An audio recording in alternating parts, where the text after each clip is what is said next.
la ministra, el plagio, que primero solo era la tesis de licenciatura, ahora parece ser que también lo es su tesis doctoral, me parece.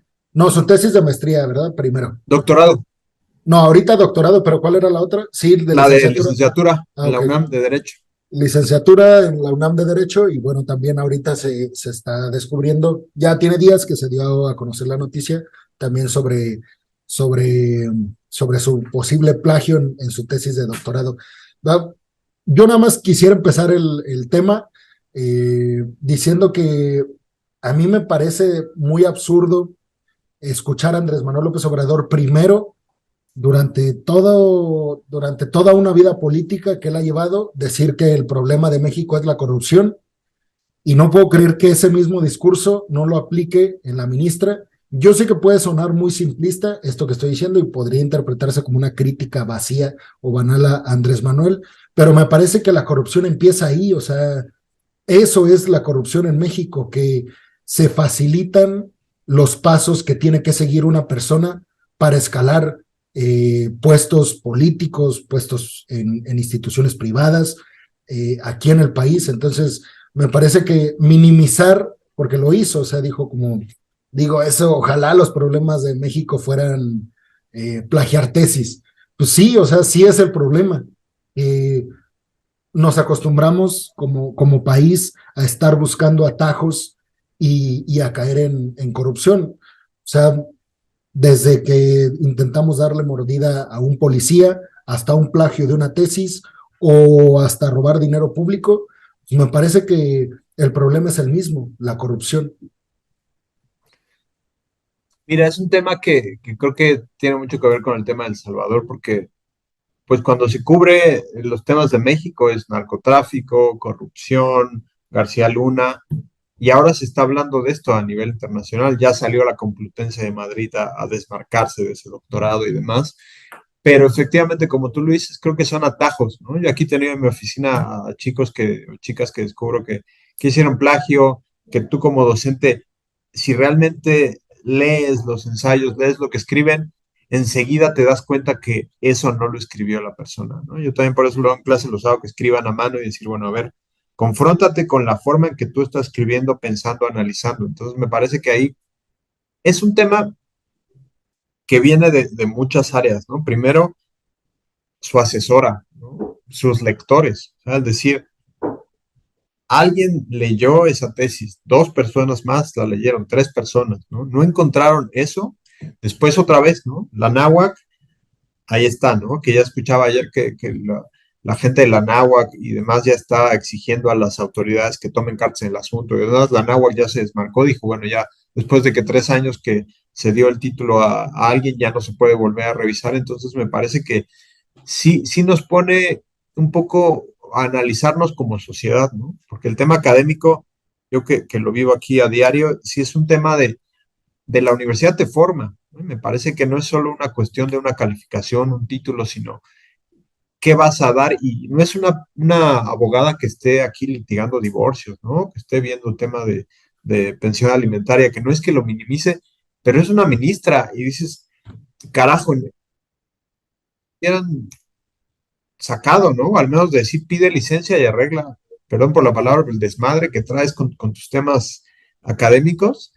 Y lo triste es eso, ¿no? Efectivamente, que no hay coherencia política, porque estás hablando de que ibas a combatir eso. Reitero que a veces el gobierno actual dialoga mucho con las canciones de Molotov y demás, ¿no? Esta cuestión, lo que dijiste que ibas a combatir, lo estás haciendo. Entonces me parece que es un tema de tener, creo que sí, coherencia y ella misma, ¿no? Me parece que es el decir, me hago a un lado, que me investiguen y dejo por el bien del país, ¿no? Que un servidor público tendría que hacer eso, pero efectivamente me parece que ahí pues salen embarradas instituciones, asesores, gente que estuvo ahí. Entonces me parece que si empezamos a rascarle un poco a las tesis de los dirigentes de nuestro país, ya Peña Nieto, ¿no? Se Que me habló que el parece treinta que por ciento de su tesis fue plagiada. ya lo están haciendo, ¿no? O sea, yo cuando vi esta noticia dije, no, pues, o sea, ya hay toda una caballería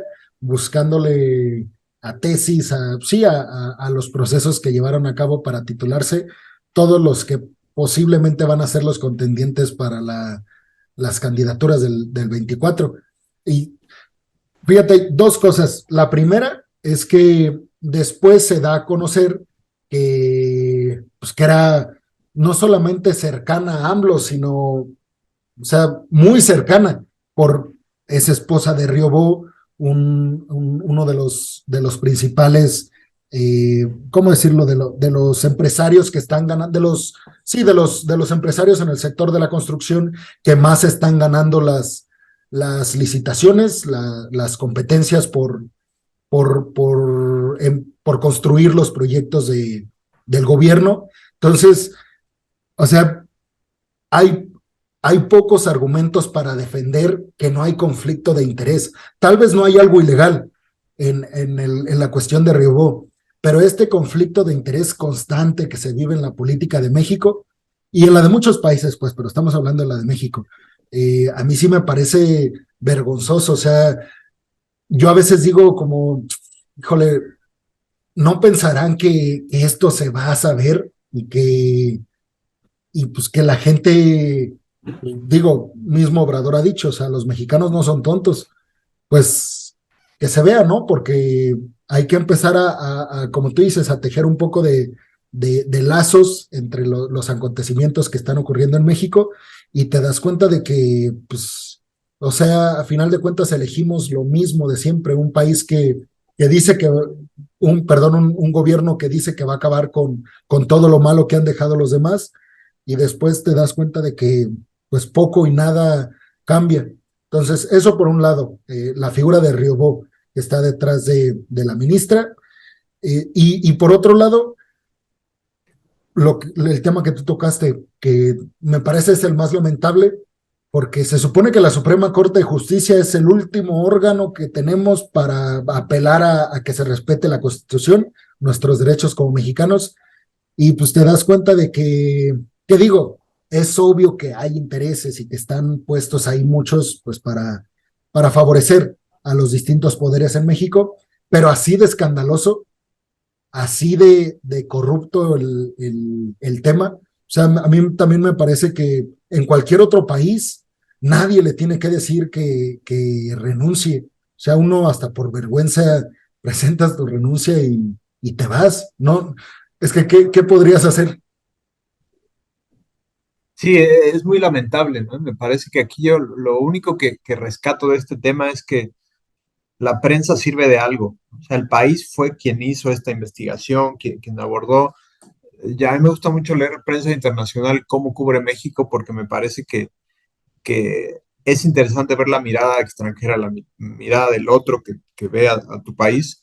Entonces, a veces son mismos mexicanos que están haciendo reportajes para el país, pero es un medio que analiza y profundiza en los temas, ¿no? El hecho de decir, ¿sabes qué? Le apuesto a investigar este caso, me parece que abre toda la cloaca, la porquería que hay, ¿no? Y me parece que ahí creo que es interesante que podamos ubicar esta perspectiva de cómo eh, un medio en particular puede funcionar y puede dialogar con perspectivas críticas y ser un contrapeso real, ¿no? O sea, creo que eso es fundamental y no podemos dejar a un lado esta perspectiva. Entonces, creo que ahí yo lo poco que rescato de este caso es eso, que nos damos cuenta que la prensa puede tener este contrapeso y develar esto que, como tú dices, ¿no? Ojalá que se empiece a rascar a otro tipo de perspectivas y no se quede solo aquí con este caso, sino que se investigue más a los maestros, a los doctores y realmente haya